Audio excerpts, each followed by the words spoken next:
Assalamualaikum. Today we'll be discussing about the tracing of peritoneum in a sagittal section. So let's see.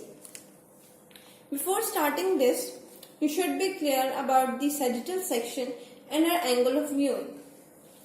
So for this, I give you an example. This is something. Okay, so this is a piece of wood actually.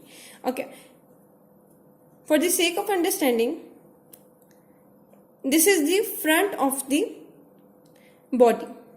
Okay, original was this. I have turned it around, and for the sake of understanding, we have our angle of viewing is this. Okay, so this is the front of the body, like here will be the eyes, nose, lips, and this is the anterior surface of the body. Okay, so if I cut the body from here in the sagittal view, I cut the body in the sagittal section, so I will get two parts. I'll get two parts of the body, and then turn one part of the body towards me to view the peritoneum. So this is the section we are going to discuss, and this is our angle of viewing. Again, this is the anterior surface of the body, and then we cut the body in the sagittal section, and we got two pieces, and we turn the pieces towards us to view what's going on in there. Okay, so now let's trace the peritoneum. This is a diagram, and this is the transverse section of the diagram. Like this is actually this. Okay, so we'll start the tracing of our peritoneum at the level of umbilicus. And we have considered that our level of umbilicus is approximately at this part. We'll start it from here. It will move on the anterior abdominal wall as the parietal peritoneum. Let me tell you that parietal peritoneum is that peritoneum which lies the peripheries and the abdominal walls. And the visceral peritoneum is that peritoneum which covers the viscera, like the liver, stomach, transverse colon, pancreas, small intestine, rectum, uterus, and bladder. So this color is for the parietal.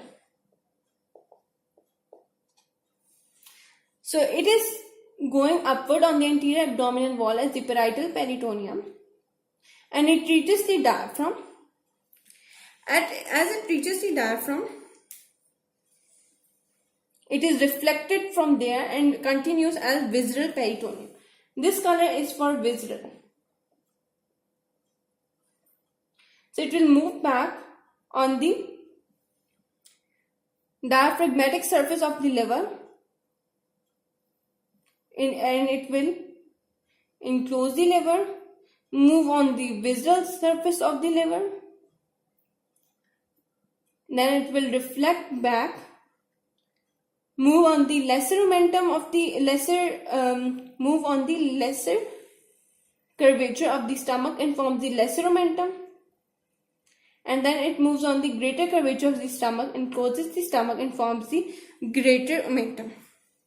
From here it moves downward, and it is the visceral peritoneum going on. Okay, greater omentum is nothing but double layer of peritoneum which joins the greater curvature of the stomach to the transverse colon, and it is an apron shaped structure. As the apron hangs down from the body, like this is the apron, and it hangs down from the body like this. So the greater omentum will also hang down from the body.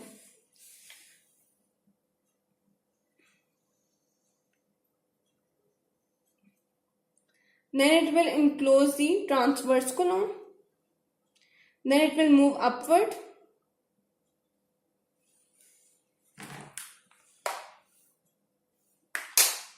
Then it will move upward and move towards the,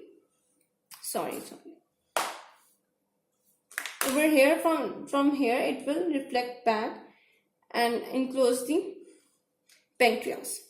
As this is the posterior abdominal wall, so now it will continue as the parietal peritoneum.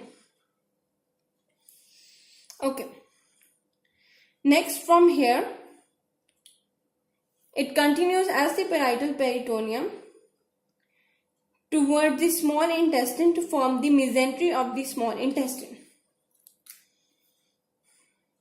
This is the small intestine, and this is now it is going to enclose the small intestine. It will continue as the visceral peritoneum.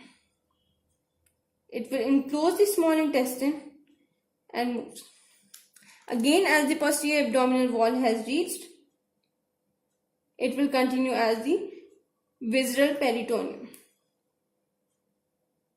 It will continue as the parietal peritoneum.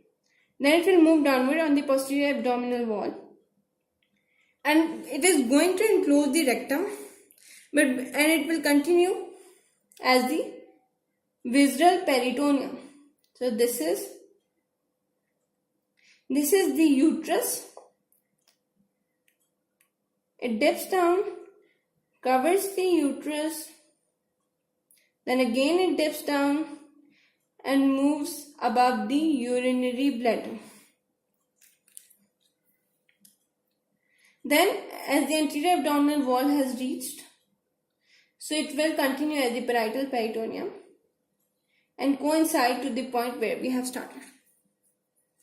Here you can see that the peritoneum is not enclosing this side of the stomach, this side of the transverse colon, this side of the pancreas.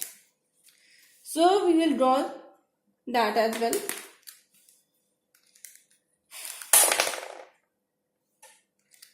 Okay. So we'll draw the parietal peritoneum like this.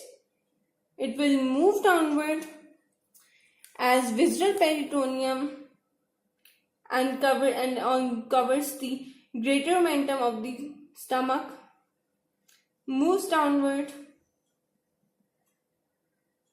covers the transverse colon, moves on the pancreas, but it changes and it continues as the parietal peritoneum. Then it moves upward and joins where we have just started. So you will notice, 1 minute, this is not like this actually, this is a bit closer like this. Okay, you will notice that this area of the liver is not being enclosed by this area, by the peritoneum. This is known as the bare area. This is known as bare area of liver. This is the greater sac. This is the lesser sac. Over here we have the opening to communicate between the greater sac and the lesser sac. And this is known as epiploic foramen. Or the window of Winslow. Then what we can see over here,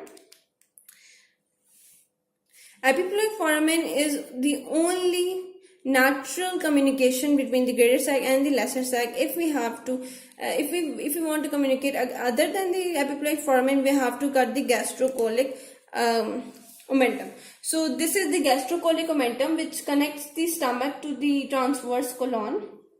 So this is the gastrocolic omentum, and this is the which connects the transverse colon to the posterior abdominal wall. This is the transverse mesocolon. Okay. So now it moves. This is on the rectum. We can see that there is a pouch, this dipping. This is known as pouch of Douglas or the recto-uterine pouch. It is also known as recto-uterine pouch. Also we can see here a pouch.